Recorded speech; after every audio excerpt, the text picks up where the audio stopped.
ഞങ്ങളും ക്രൂശിക്കപ്പെട്ട ക്രിസ്തുവിനെ പ്രസംഗിക്കുന്നു. ദൈവ തിരുനാമത്തിന് മഹത്വം ഉണ്ടാകട്ടെ. ഉൽപ്പത്തി പുസ്തകം 48 അധ്യായം 21, 22 വാക്യങ്ങൾ വായിക്കാം. യോസേപ്പിനോട് ഇസ്രായേൽ പറഞ്ഞത്, ഇതാ ഞാൻ മരിക്കുന്നു, ദൈവം നിങ്ങളോടുകൂടെ ഇരുന്ന് നിങ്ങളെ നിങ്ങളുടെ പിതാക്കന്മാരുടെ ദേശത്തേക്ക് മടക്കിക്കൊണ്ടുപോകും. എൻ്റെ വാളും വില്ലും കൊണ്ട് ഞാൻ അമോര്യരുടെ കയ്യിൽ നിന്ന് പിടിച്ചടക്കിയ മലഞ്ചെരിവ് ഞാൻ നിൻ്റെ സഹോദരന്മാരുടെ ഓഹരിയിൽ കവിഞ്ഞതായി നിനക്ക് തന്നിരിക്കുന്നു. അപ്പനായ യാക്കോബ് തൻ്റെ വത്സലപുത്രനായ യൗസേപ്പിനെ അനുഗ്രഹിക്കുകയാണ്. മരണത്തോടടുത്ത സമയത്ത് തൻ്റെ പ്രിയ മകനെ അപ്പനായ യാക്കോബ് അനുഗ്രഹിക്കുകയാണ്. ദൈവം നിങ്ങളോടുകൂടെ ഇരിക്കട്ടെ എന്നാണ് അനുഗ്രഹം. എന്താണ് മനുഷ്യന് കിട്ടേണ്ടതായ അനുഗ്രഹം? സമ്പത്തല്ല മനുഷ്യന് കിട്ടേണ്ടതായ അനുഗ്രഹം. ഈ ലോക സൗഭാഗ്യങ്ങളൊന്നുമല്ല മനുഷ്യന് കിട്ടേണ്ട ശാശ്വതമായ അനുഗ്രഹം. യഥാർത്ഥമായ അനുഗ്രഹം ഏതാണ്? പ്രിയപ്പെട്ടവരെ, ദൈവം കൂടെ ഇരിക്കുക എന്നുള്ളതാണ് ഏറ്റവും വലിയ അനുഗ്രഹം.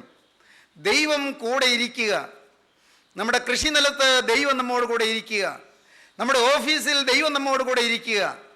നമ്മുടെ ബിസിനസ് രംഗത്ത് ദൈവം നമ്മോട് കൂടെ ഇരിക്കുക. നമ്മുടെ ഊണുമേശയിൽ ദൈവം നമ്മോട് കൂടെ ഇരിക്കുക. നമ്മുടെ കിടപ്പറയിൽ ദൈവം നമ്മോട് കൂടെ ഇരിക്കുക. നമ്മുടെ യാത്രയിൽ ദൈവം നമ്മോട് കൂടെ ഇരിക്കുക. നമ്മുടെ രോഗത്തിൽ ദൈവം നമ്മോട് കൂടെ ഇരിക്കുക. നമ്മുടെ സമൃദ്ധിയിലും സുഭിക്ഷതയിലും ദൈവം നമ്മോട് കൂടെ ഇരിക്കുക. ദൈവം കൂടെ ഇരിക്കുക എന്നുള്ളത് അത്രേ പരമമായ ശ്രേഷ്ഠ അനുഗ്രഹം. ഇപ്പോൾ നിങ്ങൾ ഓരോരുത്തരും ചിന്തിപ്പീൻ, ഈ അനുഗ്രഹം നിങ്ങൾക്കുണ്ടായിട്ടുണ്ടോ? ദൈവം കൂടെ ഇരിക്കട്ടെ മകനെ എന്നാണ് അപ്പൻ യൗസേപ്പിനെ അനുഗ്രഹിക്കുന്നത്. ദൈവം നിങ്ങളുടെ കൂടെ ഇരിക്കട്ടെ എന്നാണ് അപ്പനായ യാക്കോബ് യൗസേപ്പിനെ അനുഗ്രഹിക്കുന്നത്. യൗസേപ്പിന് തൻ്റെ മക്കൾ രണ്ടുപേരും കൂടെ നിൽക്കുന്നുണ്ട്. ഈ യൗസേപ്പിനോടും മക്കൾ രണ്ടുപേരോടും, അങ്ങനെ ആ 3 പേരോടും പ്രത്യേകിച്ച് യാക്കോബ് അനുഗ്രഹിച്ച് പറയുകയാണ്, ദൈവം നിങ്ങളോടുകൂടെ ഇരിക്കട്ടെ. എന്തോ ഒരു ഭാഗ്യകരമായ അനുഗ്രഹം, എന്തോ ഒരു അനുഗ്രഹീതമായ അന്തരീക്ഷം, എത്ര ശോഭനമായ ഒരു നല്ല പശ്ചാത്തലം. നോക്കൂ, മരിക്കാൻ കിടക്കുമ്പോഴും അനുഗ്രഹം വഴിഞ്ഞൊഴുകുകയാണ്. മരിക്കാൻ കിടക്കുമ്പോഴും നാവിലൂടെ ഒഴുകുന്നത് ശാപവാക്കുകളല്ല, ആക്രോശങ്ങളല്ല, ഞരക്കങ്ങളല്ല, ഭീതിപ്പെടുത്തുന്ന ശബ്ദമല്ല, എന്നാലോ അനുഗ്രഹത്തിൻ്റെ വചസ്സുകളാണ്, അനുഗ്രഹത്തിൻ്റെ വാക്കുകളാണ്. പ്രിയപ്പെട്ടവരെ, ഏത് സമയത്തും നാം അനുഗ്രഹിക്കുന്നവരായിരിക്കണം. ആരെയും നാം ശപിക്കരുത്, ആരെയും നാം വേദനിപ്പിക്കരുത്, ആരെയും മുറിപ്പെടുത്തരുത്, ആരെയും തരം താഴ്ത്തി കാണരുത്. എല്ലാവരെയും ശ്രേഷ്ഠരായി എണ്ണിക്കൊള്ളുക. നമ്മുടെ ചിന്താഗതിയോട് അടുപ്പമില്ലാത്തവരെയും ശ്രേഷ്ഠരായി മാനിച്ചു കൊള്ളുക. ദൈവം അനുഗ്രഹിക്കും. നമ്മുടെ ചിന്താഗതിയോട് ചേർന്ന് വരാത്തവര്, നമ്മുടെ ആശയഗതിയോട് ഒത്തിണങ്ങി പോകാത്തവര്, അവരെയും മാനിക്കുക, അവരെയും ശ്രേഷ്ഠരായിട്ട് എണ്ണുക, അവരെയും ആദരിക്കുക, അവരെയും ബഹുമാനിക്കുക, അവരെയും അംഗീകരിക്കുക. നല്ലത് ദൈവത്തിൻ്റെ അനുഗ്രഹം നമുക്ക് ലഭിക്കും. ജീവനുള്ള ദൈവം നമ്മിൽ നിന്ന് ആഗ്രഹിക്കുന്നത് നാം അനുഗ്രഹിക്കുന്നവരാകുവാനാണ്. അനുഗ്രഹം മരിക്കാൻ കിടക്കുമ്പോൾ യാക്കോബിന്റെ നാവിൽ നിന്ന് ഊറി വരുന്നത് അനുഗ്രഹമാണ്. യാക്കോബിന്റെ നാവിൽ നിന്ന് ഇതാ കിനിഞ്ഞു വരുന്നത് അനുഗ്രഹത്തിലെ തേൻതുള്ളികളാണ്. അനുഗ്രഹത്തിന്റെ അമൃത്. ദൈവത്തിന്റെ വലിയ നാമം മഹത്വപ്പെടട്ടെ. ഈ അമൃതധാര നമ്മുടെ ജീവിതത്തിൽ പകരുമ്പോൾ, ദൈവീക അനുഗ്രഹത്തിന്റെ അമൃതധാരയിൽ നാം കുളിർക്കുമ്പോൾ, അപ്പോൾ ജീവനുള്ള ദൈവത്തിന്റെ അത്ഭുതകരമായ ശക്തിയാണ് നമ്മിലേക്ക് ഇറങ്ങുന്നത്. നാം ദൈവത്തിന്റെ കരങ്ങളിൽ പ്രയോജനമുള്ളവരായി തീരുകയാണ്. ദൈവത്തിന് നമ്മെ ഉപയോഗിക്കാൻ സാധിക്കുകയാണ്. ദൈവത്തിന്റെ ഹിതം നമ്മിൽ നിറവേറ്റാൻ കഴിയുകയാണ്. ദൈവിക ഉദ്ദേശം നിറവേറ്റുവാൻ ദൈവം നമ്മെ ഉപയോഗിക്കുകയാണ്. ദൈവം കൂടെ ഇരിക്കട്ടെ എന്ന് അനുഗ്രഹിച്ചു. മാത്രമല്ല, ആത്മീയമായ ആ അനുഗ്രഹത്തിൻ്റെ കൂടെ ഇതാ മറ്റൊരു കാര്യം കൂടി അനുഗ്രഹിച്ചു. എന്താണ്? എൻ്റെ വാളും വില്ലും കൊണ്ട് ഞാൻ അമോര്യരുടെ കയ്യിൽ നിന്ന് പിടിച്ചടക്കിയ മലഞ്ചെരിവ് ഞാൻ നിൻ്റെ സഹോദരന്മാരുടെ ഓഹരിയിൽ കവിഞ്ഞതായി നിനക്ക് തന്നിരിക്കുന്നു. അപ്പൻ പറയുകയാണ്, മോനെ, നിനക്ക് നിൻ്റെ സഹോദരന്മാരെക്കാൾ കൂടുതൽ ഒരു അധിക പങ്ക് ഓഹരി ഞാൻ തരികയാണ്. ഇതൊരു മുഖപക്ഷമാണെന്ന് തോന്നാം. പ്രിയപ്പെട്ടവരെ, ഇതെല്ലാം സ്വർഗീയ നിർണയമാണ്. നിത്യനായ ദൈവത്തിൻ്റെ നിർണയമാണ് ഈ കാര്യങ്ങളുടെ പിന്നിൽ. യാക്കോബ് ഇപ്പോൾ പറയുന്നതും യാക്കോബ് ഇപ്പോൾ ചെയ്യുന്നതുമെല്ലാം പരിശുദ്ധാത്മാവിൻ്റെ നിറവിലാണ്. വരാൻ പോകുന്ന കാര്യങ്ങൾ യാക്കോബ് മുൻകൂട്ടി കാണുകയാണ്. സംഭവിക്കാൻ പോകുന്നതെല്ലാം ദൈവപുരുഷൻ മുൻകൂട്ടി കാണുകയാണ്. യാബോക്ക് കടവിൽ വെച്ച് പഴയ മനുഷ്യൻ മരിച്ച് ഒരു പുതിയ ഇസ്രായേലായി മാറിയ ഈ യാക്കോബ് വരാനിരിക്കുന്ന കാര്യങ്ങൾ പ്രവചനത്തിൻ്റെ ആത്മാവിൻ്റെ ശക്തിയിൽ എല്ലാം മുൻകൂട്ടി കാണുകയാണ്.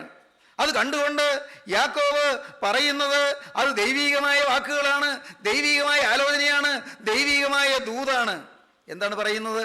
നിനക്ക് ഞാൻ വിശേഷാൽ ഒരു അനുഗ്രഹം തരുന്നു. ഏതാണ് തരുന്നത്? നാം കാണുന്നത് അങ്ങനെയാണ്. എൻ്റെ വാളും വില്ലും കൊണ്ട് ഞാൻ അമോര്യരുടെ കയ്യിൽ നിന്ന് പിടിച്ചടക്കിയ മലഞ്ചെരിവ് ഞാൻ നിന്റെ സഹോദരന്മാരുടെ ഓഹരിയിൽ കവിഞ്ഞതായി നിനക്ക് തന്നിരിക്കുന്നു. നിന്റെ സഹോദരന്മാരുടെ ഓഹരിയിൽ കവിഞ്ഞതായി നിനക്ക് ഞാനിതാ ആ മലഞ്ചെരിവ് തരുന്നു. അന്ന് ഞാൻ അധ്വാനിച്ച് നേടിയെടുത്തതാണ്, വാളും വില്ലും കൊണ്ട് പിടിച്ചടക്കിയതാണ്. അമോര്യ സൈന്യത്തിൻ്റെ കയ്യിൽ നിന്ന്, ശത്രു സൈന്യത്തിൻ്റെ കയ്യിൽ നിന്ന് ഞാൻ ജയിച്ച് നേടിയതായ ഒരു വിജയത്തിൻ്റെ ചിഹ്നമുണ്ട്. ഓ എൻ്റെ സഹോദരങ്ങളെ, അപ്പൻ നേടിയ ജയം മക്കൾക്ക് പ്രദാനം ചെയ്യുന്നു. ദൈവത്തിന് സ്തുതി. അപ്പൻ നേടിയ ജയം, അപ്പൻ നേടിയെടുത്തൊരു ജയമുണ്ട്.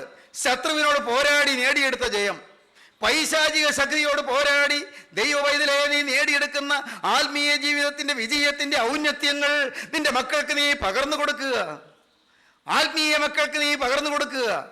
ഭൗതികമായി ജഡീക സന്തതികൾക്ക് നീ പകർന്നു കൊടുക്കുക. അപ്പൻ നേടിയ ജയം, അമോര്യരുടെ കയ്യിൽ നിന്നപ്പൻ പിടിച്ചടക്കിയ മലഞ്ചെരിവ്, ശത്രുവായ അമോര്യർ, ശത്രു സൈന്യമായ അമോര്യർ പൈശാചിക ശക്തിയുടെ പ്രതീകമാണ്. പൈശാചിക ശക്തിയുടെ പ്രതീകമായ അമോര്യരുടെ കയ്യിൽ നിന്ന് ഞാൻ പിടിച്ചടക്കിയ ആ മലഞ്ചെരിവ് നിനക്ക് ഞാനിതാ ശാശ്വതാവകാശമായി വിശേഷവിധിയായി തരുന്നു. ഈ മലഞ്ചെരിവിനെ കുറിച്ച് പുതിയ നിയമത്തിൽ പ്രസ്താവനയുണ്ട്. പുതിയ നിയമത്തിൽ യോഹന്നാന്റെ സുവിശേഷം 4-ാം അധ്യായം 5-ാം വാക്യം വായിക്കുമ്പോൾ അവിടെ നമ്മുടെ കർത്താവ് ശമരിയിലെ കിണറ്റരികിൽ ചെന്നതിനെ കുറിച്ച് നാം വായിക്കുന്നുണ്ട്. നമ്മുടെ കരുണയുള്ള കർത്താവ് ശമരിയിലെ കിണറ്റരികിൽ ചെന്നു. അവൻ ശമരിയിൽ കൂടി കടന്നു പോകേണ്ടി വന്നു. അങ്ങനെ അവൻ സുഖാർ എന്നൊരു ശമരിയ പട്ടണത്തിൽ യാക്കോബ് തൻ്റെ പുത്രനായ യോസേപ്പിന് കൊടുത്ത നിലത്തിനരികെത്തി. അവിടെ യാക്കോബിൻ്റെ ഉറവുണ്ടായിരുന്നു. യാക്കോബ് തൻ്റെ പുത്രനായ യോസേപ്പിന് കൊടുത്ത നിലത്തിനരികെ കർത്താവ് എത്തി. തൻ്റെ പുത്രനായ യോസേപ്പിന് യാക്കോബ് ഒരു പ്രത്യേക നിലം കൊടുത്തിരുന്നു. പഴയ നിയമത്തിൽ ഉൽപ്പത്തി പുസ്തകത്തിൽ 48-ാം അധ്യായത്തിൽ നാം കണ്ടതായ ആ മലഞ്ചെരിവുണ്ടല്ലോ, പുതിയ നിയമത്തിലേക്ക് വരുമ്പോൾ അത് കർത്താവായ യേശു അവിടെ ചെന്നിരുന്ന് 6 ഭർത്താക്കന്മാരുണ്ടായിരുന്നു. അതിൽ ആദ്യത്തെ 5 ഭർത്താക്കന്മാരുമായുള്ള വിവാഹബന്ധം വേർപെടുത്തി, ഡൈവോഴ്സ്, അവിടെ വിവാഹബന്ധം വേർപെടുത്തി. ഇപ്പോൾ ഉള്ളവൻ ഭർത്താവല്ല, വിവാഹം നടന്നിട്ടില്ല, പക്ഷേ ഭർത്താവിനെ പോലെ ജീവിക്കുന്നു. അങ്ങനെ 6 പുരുഷന്മാരുമായി മാറി മാറി ബന്ധം പുലർത്തിയ ശമരിയ സ്ത്രീയോട് സംസാരിക്കാൻ യേശുക്രിസ്തു വഴിയാത്ര ചെയ്ത് ക്ഷീണിച്ച് തളർന്ന് ചെന്നെത്തിയത് യാക്കോബ് തൻ്റെ മകനായ യോസേപ്പിന് കൊടുത്ത നിലത്തിനരികെയാണ്. ശമരിയിൽ ആ കിണറ്റിനരികെ, ഉറവിനരികെ കർത്താവ് എത്തി. പ്രിയപ്പെട്ടവരെ, യാക്കോബ് തൻ്റെ മകനായ യോസേപ്പിനെ സ്നേഹിച്ച് അവന് ഈ മലഞ്ചെരിവ് അവകാശമായി കൊടുത്തു. യാക്കോബിന് തൻ്റെ മകനോട് അല്ലെങ്കിലും ഒരു പ്രത്യേക സ്നേഹമുണ്ടായിരുന്നു. 17 വയസ്സിന് മുൻപ് ഈ യൗസേപ്പ് അപ്പൻ്റെ കൂടെ ജീവിച്ച കാലമായിരുന്നു അവൻ്റെ 17-ാമത്തെ വയസ്സ് വരെയുള്ള കാലം. ആദ്യത്തെ 17 കൊല്ലം യാക്കോബിൻ്റെ കൂടെ, യാക്കോബിൻ്റെ ജീവിതത്തിലെ ഒടുവിലത്തെ 17 കൊല്ലവും യൗസേപ്പ് യാക്കോബിനോട് കൂടെ. ആദ്യം യൗസേപ്പിൻ്റെ 17-ാമത്തെ വയസ്സ് വരെ യൗസേപ്പ് യാക്കോബിനോട് കൂടെ വീട്ടിൽ. യാക്കോബിൻ്റെ ജീവിതാവസാനത്തിൽ 130-ാമത്തെ വയസ്സ് മുതൽ 147-ാമത്തെ വയസ്സിൽ മരിക്കുന്നത് വരെ 17 വർഷം ഈ യാക്കോബിനോട് കൂടെ യൗസേപ്പുണ്ട്. ആദ്യത്തെ 17 വർഷം യൗസേപ്പ് അപ്പൻ്റെ കൂടെ, ഒടുവിലത്തെ 17 വർഷം യൗസേപ്പ് അപ്പൻ്റെ കൂടെ. യൗസേപ്പിന് ഈ അപ്പന് യാക്കോബിന് ഒരു പ്രത്യേക വാത്സല്യം. 37-ാം അധ്യായം വായിക്കുമ്പോൾ 3-ാം വാക്യം ഇങ്ങനെയാണ് നാം വായിക്കുന്നത്: യോസേപ്പ് വാർദ്ധക്യത്തിലെ മകനാകൊണ്ട് ഇസ്രായേൽ എല്ലാ മക്കളിലും വെച്ച് അവനെ അധികം സ്നേഹിച്ച് ഒരു നിലയങ്കി അവനെ ഉണ്ടാക്കിച്ചു കൊടുത്തു. അപ്പൻ തങ്ങളെ എല്ലാവരേക്കാളും അവനെ അധികം സ്നേഹിക്കുന്നുവെന്ന് അവൻ്റെ സഹോദരന്മാർ കണ്ടിട്ട് അവനെ പകച്ചു. ഇസ്രായേൽ എല്ലാ മക്കളിലും വെച്ച് യൗസേപ്പിനെ അധികം സ്നേഹിച്ച് ഒരു നിലയങ്കി അവന് ഉണ്ടാക്കിച്ചു കൊടുത്തു. സഹോദരങ്ങളെ, ആ നിലയങ്കി പറിച്ചുരിഞ്ഞെടുത്താണ് ഈ സഹോദരന്മാര് വർഷങ്ങൾക്ക് മുൻപ് യൗസേപ്പിൻ്റെ 17-ാമത്തെ വയസ്സിൽ ആ നിലയങ്കി പറിച്ചുരിഞ്ഞെടുത്താണ് യൗസേപ്പിനെ ഇസ്മായിലി കച്ചവടക്കാർക്ക് വിറ്റത്. ഈ യൗസേപ്പ് അന്ന് നിലയങ്കിയില്ലാതെ അർദ്ധനഗ്നനായി ആ കച്ചവടക്കാരുടെ കൂടെ ഒരടിമ യുവാവായി പോകുകയായിരുന്നു. ആ നിലയങ്കി ഒരു മൃഗത്തെ കൊന്ന് അതിനെ ചോരയിൽ മുക്കി അപ്പനെ കാണിച്ചു കൊടുത്താണ് യൗസേപ്പിന് ഏതോ ഒരു ദുഷ്ടമൃഗം പറിച്ചു കീറിപ്പോയി എന്ന് യാക്കോബ് തീരുമാനിക്കാൻ ഇടയായത്. എന്നാൽ പ്രിയപ്പെട്ടവരെ, നിങ്ങൾ ശ്രദ്ധിക്കൂ, അനുഗ്രഹത്തെ തടയാൻ ആർക്കും സാധ്യമല്ല. നിലയങ്കി അപ്പൻ കൊടുത്തതാണെങ്കിൽ ആ നിലയങ്കിയുടെ പിന്നിലുള്ള മനോഭാവത്തെ തടുക്കാൻ ആർക്കും സാധ്യമല്ല. സ്വർഗത്തിലെ ദൈവം ഒരുവനെ അനുഗ്രഹിക്കാൻ തീരുമാനിച്ചാൽ ആർക്ക് തടുക്കാൻ സാധിക്കും? ദൈവത്തിൻ്റെ വലിയ നാമം മഹത്വപ്പെടട്ടെ. എൻ്റെ പ്രിയപ്പെട്ടവരെ, നിങ്ങൾ ആഗ്രഹിക്കണം, എൻ്റെ കർത്താവേ നീ എന്നെ അനുഗ്രഹിക്കണമേ. മകനെ, സ്വർഗത്തിലെ ദൈവം നിന്നെ ഉയർത്താൻ ആഗ്രഹിച്ചാൽ ആർക്ക് നിന്നെ താഴ്ത്താൻ സാധിക്കും? ആര് താഴ്ത്തിയാലും ദൈവം ഉയർത്തിയവനെ ആർക്കും താഴ്ത്താൻ സാധിക്കുകയില്ല. ആരെല്ലാം ഉയർത്തിയാലും ദൈവം ഉയർത്താത്തവനെ ആർക്കും ഉയർത്താനും സാധിക്കുകയില്ല. ദൈവത്തിൻ്റെ കൈ, ദൈവത്തിൻ്റെ കരം എപ്പോഴും നമ്മുടെ കൂടെ ഇരിക്കണം. ദൈവമാണ് അനുഗ്രഹിക്കേണ്ടത്. അനുഗ്രഹം ദൈവത്തിൽ നിന്നാണ്. സകല നന്മകളും ദൈവത്തിൽ നിന്നാണ്. സകല അനുഗ്രഹങ്ങളും ദൈവത്തിൽ നിന്നാണ്. സകല കൃപാവരങ്ങളും ദൈവത്തിൽ നിന്നാണ്. സ്വർഗസ്ഥനായ പിതാവിൽ നിന്ന്, നിത്യ രാജാധിരാജാവായ യേശുവിൽ നിന്ന്, നിത്യ പരിശുദ്ധനായ പരിശുദ്ധ റൂഹായിൽ നിന്ന് ആണ് അനുഗ്രഹങ്ങളുടെ സമൃദ്ധി ഒഴുകുന്നത്. പ്രിയപ്പെട്ടവരെ, ഇവിടെ യാക്കോബ് പറയുകയാണ്, എൻ്റെ വാളും വില്ലും കൊണ്ട് ഞാൻ അമോര്യരുടെ കയ്യിൽ നിന്ന് പിടിച്ചടക്കിയ മലഞ്ചെരിവ് ഞാൻ നിന്റെ സഹോദരന്മാരുടെ ഓഹരിയിൽ കവിഞ്ഞതായി നിനക്ക് തന്നിരിക്കുന്നു. 17-ാമത്തെ വയസ്സിൽ യാക്കോബ് യൗസേപ്പിന് നിലയങ്കി ഉണ്ടാക്കിച്ചു കൊടുത്തു. ഇപ്പോഴിതാ യാക്കോബ് ഈ വാർദ്ധക്യത്തോടടുത്ത്, മരണത്തോടടുത്ത് കിടക്കുമ്പോൾ യൗസേപ്പിൻ്റെ നല്ല പ്രൗഢ ഗംഭീരമായ പ്രായത്തിൽ യൗസേപ്പിന് മലഞ്ചെരിവ് കൊടുക്കുന്നു. എന്താണ് ഈ മലഞ്ചെരിവ് കൊടുക്കുന്നതിൻ്റെ അർത്ഥം? അതിനുണ്ട് ആത്മീയ അർത്ഥം. 37-ാമത്തെ സങ്കീർത്തനം വായിക്കുമ്പോൾ കാണാം, നമ്മുടെ കർത്താവിൻ്റെ ഗിരിപ്രഭാഷണം വായിക്കുമ്പോഴും കാണാം. എന്താണ് ഈ മലഞ്ചെരിവിൻ്റെ അർത്ഥം? മലഞ്ചെരിവ് എന്തിനെ കാണിക്കുന്നു? ഈ ഭൂമി എന്തിനെ കാണിക്കുന്നു? നമുക്ക് വായിക്കാം. 37-ാം സങ്കീർത്തനം 3-ാം വാക്യം, യഹോവയിൽ ആശ്രയിച്ച് നന്മ ചെയ്യുക, ദേശത്ത് പാർത്ത് വിശ്വസ്തതയാചരിക്കുക, യഹോവയിൽ തന്നെ രസിച്ചു കൊള്ളുക. അവൻ നിന്റെ ഹൃദയത്തിലെ ആഗ്രഹങ്ങളെ നിനക്ക് തരും. അവൻ നിന്റെ ഹൃദയത്തിലെ ആഗ്രഹങ്ങളെ നിനക്ക് തരും.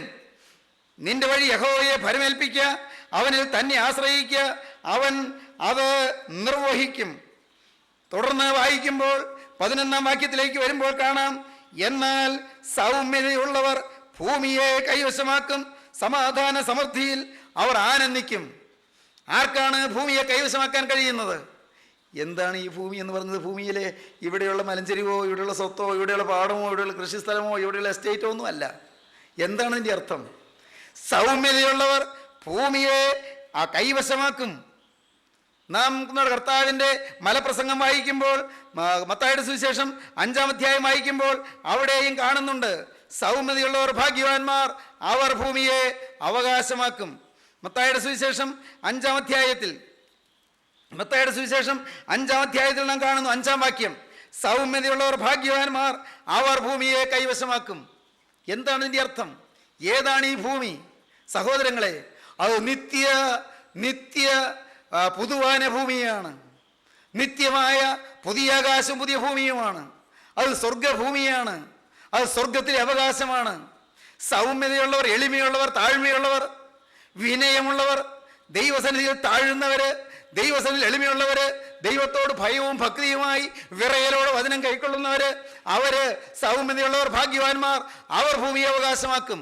നിത്യസ്വർഗമാകുന്ന ഭൂമി, നിത്യസ്വർഗീയ അവകാശമാകുന്ന ഭൂമിയുടെ കൈവശാവകാശം ലഭിക്കുന്നു. പ്രിയപ്പെട്ടവരെ, നോക്കൂ, നാം വായിക്കുമ്പോൾ കാണാം, നാം ഇസ്രായേൽക്കാരുടെ യാത്ര വായിക്കുമ്പോൾ കാണാം, അവരെ ദൈവം മിസ്രയീമിൽ നിന്ന് കൂട്ടിക്കൊണ്ടു പോകുന്നത് പാലും തേനൊഴുകുന്ന കനാനിലേക്കാണ്. അതിനെല്ലാം ആത്മീയമായ അർത്ഥങ്ങളുണ്ട്. അതെല്ലാം കേവലം നിഴലുകളാണ്. അതെല്ലാം കേവലം പ്രതീകങ്ങളാണ്. മരുഭൂമിയിൽ കൂടി അവർ നടത്തിക്കൊണ്ടു പോകുന്നു. അവരെ എത്തിക്കുന്നത് കനാനിലാണ്. കനാൻ അത് ഫലഭൂയിഷ്ടമായ ദേശമാണ്. അവിടം യോർദാനാറ് കടന്ന് കനാനിൽ പ്രവേശിക്കുന്നു. അവിടം ഫലപുഷ്ടിയുള്ള സ്ഥലമാണ്. അവിടെ നല്ല വിളവെടുപ്പുള്ള സ്ഥലമാണ്. അവിടെ മുന്തിരിത്തോട്ടങ്ങൾ പിടിപ്പിച്ചാൽ നല്ല കനത്ത മുന്തിരിയുടെ വിളവ് കിട്ടുന്ന സ്ഥലമാണ്. അവിടെ ഒലിവ് തോട്ടങ്ങളും അവിടെയുള്ള അത്തിമരത്തോപ്പുകളും അവിടെയുള്ളതായ ഗോതമ്പ് വയലുകളും എല്ലാം സമൃദ്ധമായ വിളവെടുപ്പിന് ഉതകുന്ന പ്രദേശങ്ങളാണ്. ഈ കനാനിൽ ഇസ്രായേൽക്കാർ എത്തിച്ചു എന്ന് പറയുന്നതിൻ്റെ അർത്ഥം എന്താണ്? ഇതിൻ്റെ അർത്ഥം? നിത്യഫലസമൃദ്ധിയിലേക്ക് ദൈവം നമ്മെ എത്തിക്കുമെന്ന്. ഇതെല്ലാം താൽക്കാലികമായ പാർപ്പിടം. ഇവിടെ ഭൂമി കൈവശമാക്കുമെന്ന് പറഞ്ഞാൽ ഇവിടെ കുറേ ഭൂമി വാങ്ങിക്കുമെന്നല്ല അതിൻ്റെ അർത്ഥം. പ്രിയപ്പെട്ടവരെ, 1 സെൻറ്റ് ഭൂമി പോലും സ്വന്തമായിട്ടില്ലാത്തവർ നിത്യസ്വർഗീയ ഭൂമിയിൽ കൈവശാവകാശം ലഭിക്കുമെന്ന്. ദൈവത്തിൻ്റെ വലിയ നാമം മഹത്വപ്പെടട്ടെ. ഇവിടെ ഭൂമിയില്ല, ഇവിടെ സ്വന്തം പാർപ്പിടമില്ല, ഇവിടെ സ്വന്തം വീടില്ല. ഇവിടെ വാടക വീട്ടിലാണ് കിടക്കുന്നത്. വാടക വീട്ടിൽ വാടക കൊടുക്കാൻ മാർഗമില്ല. ഇതാകുമ്പോൾ എന്ത് ചെയ്യും? വരുമാനമില്ല, കടം കയറി കൂടിയിരിക്കുകയാണ്, കടത്തിൽ മുങ്ങിയിരിക്കുകയാണ്, വീട് വിറ്റതാണ്. കഴിഞ്ഞ ദിവസം ഒരാളിനോട് പറഞ്ഞു, സാറേ 8 ഏക്കർ ഭൂമി ഉണ്ടായിരുന്നു, 8 ഏക്കർ ഭൂമിയും വിറ്റു. എന്താ വിറ്റത്? സാറേ അത് ഞാൻ തന്നെയാണ്, ഞാനാ കാരണം. എന്ത് പറ്റി? മദ്യപിച്ചു സാറേ, മദ്യപിച്ചെല്ലാം കളഞ്ഞു, കുടിച്ച് എല്ലാം മുടിച്ചു, ഒന്നും ബാക്കിയില്ല. വീടോ? സാറേ വീടും വിറ്റു. അപ്പോൾ ഇപ്പോൾ എങ്ങനെയാണ് താമസിക്കുന്നത്? ഞാനും എൻ്റെ ഭാര്യയും കുഞ്ഞുങ്ങളും ഞങ്ങൾ വാടക വീട്ടിലാണ് താമസിക്കുന്നത്. വാടക വീട്ടിൽ. സാറേ ഞാൻ സാറിനോട് പറയട്ടെ, വാടക വീട്ടിൽ താമസിക്കുന്നെങ്കിലും ഇപ്പോൾ ഞങ്ങൾക്ക് വാടക കൊടുക്കാൻ മാർഗമില്ല, വരുമാനം ഒന്നുമില്ല. പിന്നെ എങ്ങനെയാണ് ജീവിക്കുന്നത്? ചോദിച്ചാൽ അത് പറയാൻ അറിയാൻ പാടില്ല, അങ്ങ് ജീവിച്ചു പോവുകയാണ്. പ്രിയപ്പെട്ടവരെ, എത്രയോ ആളുകൾ സ്വന്തം വീടില്ല, സ്വന്തം കിടപ്പാടമില്ല, സ്വന്തം ഭൂമിയില്ല. ഒരു ചെറിയ വാഴ നട്ട് വാഴക്കൊല വെട്ടാൻ സ്വന്തം ഭൂമിയില്ല, ഒരു തൈ വാഴ നടാൻ ഭൂമിയില്ല, ഒരു തെങ്ങ് വയ്ക്കാൻ ഭൂമിയില്ല, സ്വന്തമായിട്ട് പച്ചക്കറി കൃഷി ചെയ്യാൻ ഭൂമിയില്ല, സ്വന്തമായിട്ട് ഈ ഭൂമിയിൽ ഒന്നുമില്ല. മകനെ, നീ കർത്താവായ യേശുവിൻ്റെ സ്വന്തമായി കഴിയുമ്പോൾ യേശുവിൻ്റെ സ്വത്തെല്ലാം അതിൻ്റെ അവകാശം നിനക്കായി മാറും. നീ വിശ്വസിക്കുന്നോ? യേശുവിൻ്റെ സ്വത്ത് ഏതാണ്? യേശുവിൻ്റെ സ്വത്ത് നിത്യ സ്വർഗം. യേശുവിൻ്റെ സ്വത്ത് ഏതാണ്? അത് നിത്യ സ്വർഗീയ സ്നേഹം. യേശുവിൻ്റെ സ്വത്ത് ഏതാണ്? അത് നിത്യ സ്വർഗീയ വിശുദ്ധി. യേശുവിൻ്റെ സ്വത്ത് ഏതാണ്? അത് നിത്യ സ്വർഗീയ സമാധാനം. യേശുവിൻ്റെ സ്വത്ത് ഏതാണ്? അത് നിത്യ സ്വർഗീയ ശാന്തി. സഹോദരങ്ങളെ, ഇത് നിങ്ങൾക്ക് സ്വത്തായിട്ട് കിട്ടിയോ? ഈ സ്വത്ത് ഇവിടെ വെച്ച് നിങ്ങൾ സമ്പാദിക്കണം. സ്വർഗീയ സന്തോഷം, സ്വർഗീയ സമാധാനം, സ്വർഗീയ ശാന്തി, സ്വർഗീയമായ ആഹ്ലാദം, ആനന്ദം, അലതല്ലുന്നതായ സ്വർഗീയമായ അനുഭൂതികൾ ഇവിടെ വെച്ച് നാം സ്വായത്തമാക്കണം, ഇവിടെ വെച്ച് നാം സ്വന്തമാക്കണം. പ്രിയപ്പെട്ടവരെ, ഇവിടെ വെച്ച് പാപം മാറണം. ഞാൻ എൻ്റെ പ്രിയപ്പെട്ടവരോട് പറയട്ടെ, പാപം മാറുമ്പോഴുള്ള സൗഖ്യം, പാപം മാറുമ്പോഴുള്ള സമാധാനം, പാപചിന്തകൾ മാറുമ്പോഴുള്ള സുഖം, പാപത്തിൻ്റെ അഴുക്ക് വികാരങ്ങൾ മാറുമ്പോഴുള്ള സൗഖ്യം, അത് പറഞ്ഞറിയിക്കാൻ വയ്യ. പ്രിയരെ, നിങ്ങളുടെ ജീവിതത്തിൽ പാപം മാറുമ്പോഴുള്ള ശാന്തി, പാപം വിട്ടു മാറുമ്പോഴുള്ളതായ സമാധാനം, പാപം മാറുമ്പോഴുള്ള ഉല്ലാസം നിങ്ങൾ കരഗതമാക്കണമേ, നിങ്ങൾ സ്വന്തമാക്കണമേ, അത് നിങ്ങളുടെ കൈവശം എത്തണമേ. അതാണ് സ്വർഗീയ ഭാഗ്യം. അങ്ങനെ ഈ ഭൂമിയിൽ പാപം വിട്ട് സ്വർഗീയ അവകാശം പ്രാപിക്കും ദൈവവൈതൽ കടന്നു ചെല്ലുമ്പോൾ, ഇവിടെ കയറി വരുവീൻ എന്നുള്ള ശബ്ദം കേട്ട് കടന്നു ചെല്ലുമ്പോൾ, അപ്പോൾ സ്വർഗീയ രാജാധിരാജന്റെ സന്നിധാനത്തിൽ ചെന്ന് ആ ആണിപ്പാടേറ്റ തൃപ്പാദം മുത്തിക്കൊണ്ട് സ്വർഗീയ നിത്യപിതാവിനെ സ്തുതിച്ചുകൊണ്ട് വിശുദ്ധന്മാരുടെ നിരയിൽ നിന്ന് ആഹ്ലാദത്തോടെ ആനന്ദാനുഭവത്തോടെ അവനെ ആരാധിക്കുവാൻ ദൈവം നമുക്ക് നിത്യാരാധനയുടെ സ്വർഗം തുറന്നു തരികയാണ്. പ്രിയരെ, ഇതുവരെ നിങ്ങൾക്കത് ലഭിച്ചുവോ എന്ന് ഞാൻ വിനയപൂർവ്വം നിങ്ങളോട് ചോദിക്കുകയാണ്. ഇതുവരെ ഈ സ്വർഗീയ അവകാശം നിങ്ങൾക്ക് ലഭിച്ചുവോ? സൗമ്യതയുള്ളവർ ഭാഗ്യവാന്മാർ, അവർ ഭൂമിയെ അവകാശമാക്കും. സൗമ്യതയുള്ളവർ ഭാഗ്യവാന്മാർ, അവർ ഭൂമിയെ കൈവശമാക്കും. സങ്കീർത്തനം 37 കണ്ടത്. എന്നാൽ സൗമ്യതയുള്ളവർ ഭൂമിയെ കൈവശമാക്കും, സമാധാന സമൃദ്ധിയിൽ അവർ ആനന്ദിക്കും. ദാനിയേൽ പ്രവാചകൻ ശുശ്രൂഷ കഴിഞ്ഞു. ശ്രേഷ്ഠമായ ശുശ്രൂഷയാണ് ചെയ്തത്, അനുഗ്രഹീതവും ധന്യവുമായ ശുശ്രൂഷയാണ് ചെയ്തത്. ശുശ്രൂഷ കഴിഞ്ഞപ്പോൾ ഒരു ദിവസം കർത്താവ് പറഞ്ഞു, ഇപ്പോൾ ദാനിയേലേ, നിൻ്റെ ശുശ്രൂഷ ഈ ഭൂമിയിൽ തീർന്നിരിക്കുന്നു. നിനക്കിനി വിശ്രമിക്കാം, നിനക്കിനി നിത്യവിശ്രമത്തിലേക്ക് പോകാം, നിനക്കിനി വിശ്രമിക്കാം. നീ വിശ്രമിച്ച് കാലാവസാനത്തിങ്കൽ നിൻ്റെ ഓഹരി ലഭിപ്പാൻ എഴുന്നേറ്റ് വരും. ദാനിയേൽ പ്രവാചകന്റെ പുസ്തകം 12-ാം അധ്യായത്തിന്റെ 13-ാം വാക്യം. നീ ദാനിയേലേ, ഇപ്പോൾ ദാനിയേലേ പൊയ്ക്കൊള്ളുക, നീ വിശ്രമിച്ച് കാലാവസാനത്തിങ്കൽ നിന്റെ ഓഹരി ലഭിപ്പാൻ എഴുന്നേറ്റ് വരും. ഇവിടെ ഒരു ഓഹരിയും കിട്ടിയില്ല. അപ്പന് വീതിക്കാൻ എന്തെങ്കിലും ഉണ്ടായിട്ട് വേണ്ടേ ഓഹരി തരാൻ? അപ്പന് സ്വത്തില്ല. പ്രിയപ്പെട്ടവരെ, എന്നാൽ ദാനിയേലേ, നീ ഒരു കാര്യം പറഞ്ഞുകൊള്ളൂ, നീ കാലാവസാനത്തിങ്കൽ വിശ്രമം കഴിഞ്ഞ് നീ എഴുന്നേറ്റ് വരും, നീ ഉയർത്തെഴുന്നേൽക്കും. കാലത്തിൻ്റെ അവസാനത്തിൽ നീ ഉയർത്തെഴുന്നേറ്റ് വരും, കാലത്തിൻ്റെ അവസാനത്തിൽ നീ ഉത്ഥാനം പ്രാപിക്കും. അന്ന് കാലാവസാനത്തിങ്കൽ നിനക്ക് നിന്റെ ഓഹരി ലഭിക്കും, നിന്റെ ഷെയർ കിട്ടും, നീ പൊസഷൻ ഉള്ളവനായി തീരും, സ്വർഗീയ ഷെയർ നിനക്ക് കിട്ടും. നീയും വിശ്രമിച്ച് കാലാവസാനത്തിങ്കൽ നിന്റെ ഓഹരി ലഭിപ്പാൻ എഴുന്നേറ്റ് വരും. സഹോദരങ്ങളെ, നിങ്ങൾക്ക് ഈ ഓഹരിയുടെ അവകാശം കിട്ടിയോ? സ്വർഗത്തിൻ്റെ ഓഹരിയുടെ അവകാശം. ഇന്നിവിടെ കണ്ണുനീരാണ്, ഇന്നിവിടെ രോഗമാണ്, ഇന്നിവിടെ വേദനയാണ്, ഇന്നിവിടെ യാതനയാണ്, ഇന്ന് എതിർപ്പുകളുണ്ട്, ഇന്ന് തെറ്റിദ്ധാരണകളുണ്ട്, ഇന്ന് അവഗണനകളുണ്ട്, ഇന്ന് പരിഹാസം ഏൽക്കേണ്ടി വരുന്നുണ്ട്, ഇന്ന് ഇല്ലാത്തത് പറഞ്ഞുള്ള കിംവദന്തികൾ പ്രചരിക്കുന്നുണ്ട്. എൻ്റെ ദൈവമേ, ഇന്ന് താങ്ങാനാവാത്ത വേദനാ വിഷയങ്ങളുണ്ട്.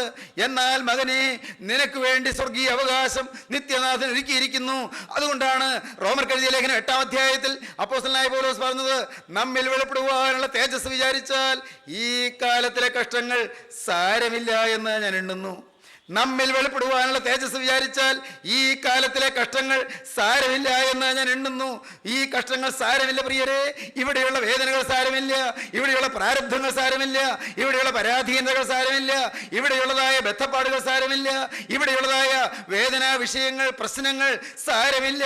വലിയൊരു തേജസ് നമുക്ക് വേണ്ടി കാത്തിരിക്കുന്നു. ഒരു ഓഹരി നമുക്ക് ദൈവം വെച്ചിരിക്കുന്നു. നീയും വിശ്രമിച്ച് കാലാവസാനത്തിങ്കൽ നിന്റെ ഓഹരി ലഭിപ്പാൻ എഴുന്നേറ്റ് വരും. സഹോദരങ്ങൾ, നമുക്ക് വേണ്ടി സ്വർഗം ഒരു ഓഹരി കരുതി വെച്ചിരിക്കുന്നു. നാം നമ്മുടെ ജീവിതത്തിൽ ഈ ഓഹരി ഇവിടെ വെച്ച് അവകാശമായി നേടേണ്ടതാണ്. കർത്താവായ യേശു നമുക്ക് നേടിത്തന്ന ഈ ഓഹരി കർത്താവായ യേശുവിന്റെ ക്രൂശ് മരണത്തിലാണ് നമുക്ക് ലഭിച്ചത്. ആ ക്രൂശ് മരണത്തിലാണ് യേശു നമുക്കായി നേടിത്തന്നത്. ക്രൂശിൽ അവിടുന്ന് മരിച്ചതിനാൽ, അവിടുത്തെ തിരുരക്തം ചിന്തിയതിനാൽ, അവിടുത്തെ ദിവ്യജീവൻ വെടിഞ്ഞതിനാൽ ഈ ഓഹരി നമുക്ക് ലഭിച്ചിരിക്കുന്നു. ഈ ഷെയർ നമുക്ക് കിട്ടിയിരിക്കുന്നു. യേശു ക്രിസ്തുവിൽ സകല സ്വർഗീയ നിക്ഷേപങ്ങളും നമുക്ക് ലഭിച്ചിരിക്കുന്നു. യേശു ക്രിസ്തുവിൽ സ്വർഗീയ അനുഗ്രഹങ്ങൾ നമുക്ക് ലഭിച്ചിരിക്കുന്നു. സ്വർഗീയ നൽവരങ്ങൾ നമുക്ക് ലഭിച്ചിരിക്കുന്നു. യേശു ക്രിസ്തുവിൽ എല്ലാ അനുഗ്രഹവും നമുക്ക് ലഭിച്ചിരിക്കുന്നു. മകനെ, ഭാരപ്പെടേണ്ട, മകളെ, പ്രയാസപ്പെടേണ്ട. നിന്റെ കണ്ണുനീര് തോരുന്നൊരു നാളുണ്ട്, നിന്റെ വേദനകൾ തീരുന്നൊരു നാളുണ്ട്, നിന്റെ ഹൃദയോമ്പരങ്ങൾ നിത്യരാജാധിരാജൻ ഒപ്പിയെടുക്കുന്ന ഒരു ദിവസമുണ്ട്. ഇന്ന് നീ അവനെ വിളിക്കുവീൻ, ഇന്ന് നീ അവനെ കാണുവീൻ, ഇന്ന് നീ അവനെ എതിരേൽക്കുവീൻ, ഇന്ന് അവന്റെ കരങ്ങളിലേക്ക് നിന്നെ തന്നെ കൊടുക്കുവീൻ. അവനായി നിന്റെ ജീവിതം നീ വിട്ടുകൊടുക്കുവീൻ. അവകാശം തരുന്നവൻ, അവകാശത്തിന്റെ ഉടമയായവൻ, അവകാശം തരുവാൻ ശക്തനായവൻ ഇന്ന് നിന്റെ അരികിലേക്ക് വന്നിരിക്കുകയാണ്. നീ എവിടെ ഇരിക്കുന്നുവോ അവിടം വരെയും ഗോകുൽത്തായിൽ മരിച്ചവൻ ഉയർത്തെഴുന്നേറ്റ് വന്നിരിക്കുകയാണ്. 3 ആണികളിൽ ക്രൂസിൽ തൂങ്ങിയവൻ നിന്റെ അരികത്ത് വന്നിരിക്കുകയാണ്. നിന്നെ സ്നേഹവായ്പോടെ നോക്കുകയാണ്. അവൻ നിന്റെ ഹൃദയത്തിലേക്ക് ഉറ്റുനോക്കുകയാണ്. അവൻ നിന്നെ ആശ്വസിപ്പിക്കാൻ കരം നീട്ടുകയാണ്. അവന്റെ ആണിപ്പാടുള്ള കരം നിന്റെ നേരെ നീട്ടിക്കൊണ്ട് നിന്റെ അനുവാദം ചോദിച്ചു നിൽക്കുകയാണ്. മകനെ, നീ പാപത്തോട് യാത്ര പറയുമെങ്കിൽ, ഈ ലോകം വെറുമയായി കാണുമെങ്കിൽ, ഇവിടെയുള്ള പ്രതാപങ്ങളെല്ലാം താൽക്കാലികമെന്നും എല്ലാം ക്ഷയിക്കുന്നെന്നും എല്ലാം മാറിപ്പോകുന്നെന്നും നീ അറിയുന്നുവെങ്കിൽ, എങ്കിൽ ഇപ്പോൾ യേശുവിന്റെ കരം നിന്റെ ശിരസിൽ വെക്കും. ആ കരം നിന്റെ ശിരസിൽ വെക്കുമ്പോൾ നിന്റെ പാപങ്ങൾ മാറുന്നത് നീ അനുഭവിച്ചിട്ട് യേശുവിനെ നീ സ്തുതിക്കാൻ തുടങ്ങും. അതാണ് വിശുദ്ധ സ്തുതി, അതാണ് വിശുദ്ധിയുടെ ആരാധന, അതാണ് ആത്മീയമായ തേജസ്, അതാണ് സ്വർഗീയമായ നൽവരം. അതിനുവേണ്ടി ആർക്കെല്ലാം ആഗ്രഹമുണ്ട്? ഓരോരുത്തരും അവരവരുടെ ജീവിതത്തിൽ ഇന്ന് ഈ സമയത്ത് യേശുവിലേക്ക് നിങ്ങളുടെ കരങ്ങൾ ഉയർത്തുവീൻ. യേശുവിലേക്ക് നിങ്ങളുടെ കരങ്ങൾ ഉയർത്തിക്കൊണ്ട് യേശുവോട് പറയുവീൻ, യേശുവേ, ഇന്നു മുതൽ ഞാൻ നിന്റെ വക. എന്റെ യേശുവേ, ഇന്നു മുതൽ ഞാൻ നിന്റെ വക. യേശുവിന് നിങ്ങളുടെ ഹൃദയം തുറന്ന് വാക്ക് കൊടുക്കുവീൻ. യേശുവിനായി നിങ്ങളുടെ ഉള്ളം തുറക്കുവീൻ. യേശുവിനോട് വാക്ക് പറയുവീൻ, യേശുവേ, ഇന്നു മുതൽ ഞാൻ പുതിയ സൃഷ്ടി. എന്റെ കരുണയുള്ള കർത്താവേ, വാഴ്ത്തപ്പെട്ട ദൈവമേ, ഈ സമയം കരങ്ങൾ ഉയർത്തിയിരിക്കുന്ന എല്ലാവരെയും അവിടുന്ന് അനുഗ്രഹിക്കണമേ. ഓരോരുത്തരുടെയും കരങ്ങളിൽ അവിടുത്തെ ആണിപ്പാടുള്ള കരം പിടിക്കണമേ കർത്താവേ. രോഗങ്ങൾ സൗഖ്യമാക്കണമേ കർത്താവേ. വേദനകൾ മാറ്റണമേ, ആകുലങ്ങൾ നീക്കണമേ, അവലാദികൾ നീക്കണമേ, സമാധാനം പകരണമേ, നിത്യസ്വർഗീയ അവകാശത്തിന് വേണ്ടി ഒരുക്കണമേ, നിത്യമലൻ ചെരിവുകൾ അവകാശമായി തരണമേ. തിരുനാമം മഹത്വപ്പെടുത്തണമേ. യേശുവിൻ നാമത്തിൽ തന്നെ, ആമീൻ.